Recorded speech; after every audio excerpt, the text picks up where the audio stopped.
Psychological tips follow করে 1 মিনিটে ধরে ফেলুন মিথ্যাবাদীকে। কেউ আপনার সাথে মিথ্যে বলছে কিনা সেটা বোঝা যায় তার মুখ নয়, চোখে। মিথ্যাবাদীরা সাধারণত চোখে চোখ রাখতে চায় না, তারা পলক ফেলে বেশি, আবার কেউ কেউ চোখ ঘোরায় তার আশেপাশে। তারা কথা বলার সময় অতিরিক্ত হাসে, অস্বস্তিতে গলা এবং ঘাড় চুলকায়। তবে তুলনামূলকভাবে অল্প বয়সীরা বেশি হাত কচলায়। এগুলো হলো ননভার্বাল লুকানোর চেষ্টা। প্রশ্ন করলে যদি কেউ কথার উত্তর দেয় খুব দ্রুত বা খুব ধীরে, বুঝে নিন সে আগে থেকেই উত্তর প্রস্তুত রেখেছিল।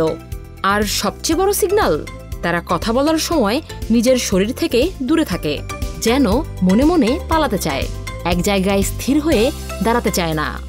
যাকে আপনার সন্দেহ হয়, দেখুন এর মধ্যে কোন লক্ষণগুলো তার মধ্যে স্পষ্ট।